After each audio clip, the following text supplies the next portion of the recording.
Nos últimos anos, infelizmente, o Brasil não esteve entre os países com maior capacidade de atração de investimento estrangeiro. Aliás, muito pelo contrário. Mas recentemente, esse quadro vem mudando e provavelmente tem tudo para continuar a mudar ao longo dos próximos trimestres, favorecendo o Brasil, por várias razões. As primeiras razões estão fora do Brasil. A primeira delas foi a invasão da Ucrânia pela Rússia. Ela aumentou o risco geopolítico global, aumentou a percepção desse risco e levou investidores a pesarem muito mais quanto eles podem estar expostos a esse risco daqui para frente. Na prática, significa que hoje o Brasil ficou numa posição única entre os grandes países emergentes. Ele é o único com risco geopolítico muito baixo. Países emergentes grandes são poucos, países emergentes são muitos, são 160 no mundo. Mas países emergentes com grandes mercados são muito poucos. China, Índia, Rússia, Indonésia e Brasil. São 5. Só que nenhum grande investidor, ou mesmo pequeno, americano e europeu, olha para a Rússia com tranquilidade. Ou nem mesmo para a China. Lembrando que a China foi quem possibilitou, através do acordo que fez com a Rússia, da Rússia poder usar o sistema chinês de compensação de pagamentos em substituição ao SWIFT, possibilitou que a Rússia tivesse meios de fazer a invasão e não ser colocado completamente para fora da economia mundial com as medidas que claramente seriam tomadas depois, como foram, por Estados Unidos e Europa, para alijar a Rússia da capacidade econômica de seguir em frente. A partir do momento que a China deu os mecanismos para que a Rússia pudesse fazer isso, a China também passou a ser vista pelo Ocidente como um lugar mais arriscado para se investir. E a verdade é que a invasão da Rússia na Ucrânia aumentou o risco de um racha para um mundo bipolar, um mundo parecido com o que nós vivíamos antes da queda do Muro de Berlim. Um mundo onde havia dois blocos, um bloco comunista e um bloco capitalista.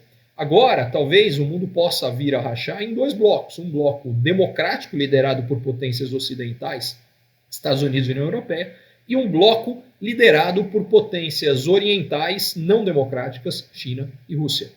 Se houvesse racha, a zona de influência de China e Rússia também inclui os dois outros grandes países emergentes, Índia e Indonésia. Por consequência, só sobrou o Brasil com risco geopolítico bastante baixo. Então, esse é o primeiro fator que não tem nada a ver com o Brasil, mas que nos colocou numa posição melhor. O segundo fator externo é que a guerra da Ucrânia com a Rússia pressionou o preço de commodities, levou as commodities a ficarem mais altas. Como o Brasil é um grande exportador de commodities, o Brasil acaba financeiramente se beneficiando disso aqui. O terceiro fator é que o Brasil está mais avançado, aí já é um fator doméstico, no combate à inflação. E com juros muito mais altos que o resto do mundo, passou a ter, até recentemente, até o cenário global piorar, uma capacidade de atração maior de investimentos, e o dólar, que estava muito alto, caiu no Brasil. Mais recentemente piorou de novo, porque com perspectiva de uma recessão global, a aversão a risco global aumenta, e aí países emergentes tendem a ter as suas moedas se enfraquecendo, e dessa vez não foi diferente. O dólar se fortaleceu em relação a praticamente todas elas, incluindo o real. E o último fator é a passagem da eleição. Eleição gera incerteza. Incerteza reduz a capacidade de um país de atrair investimento. Mas a eleição vai passar.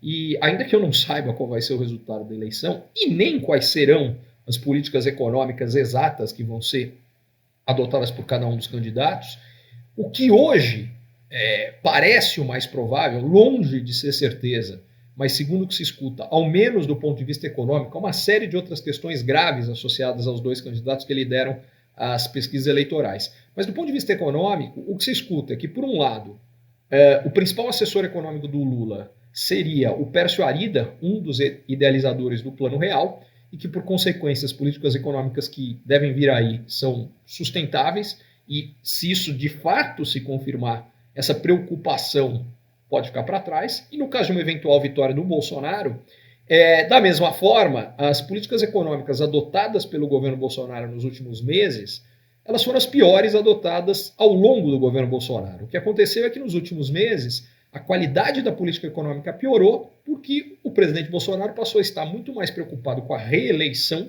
do que efetivamente com fortalecer a economia do país. Mas uma vez passada a eleição, não tem mais, porque ele continuar preocupado com a eleição.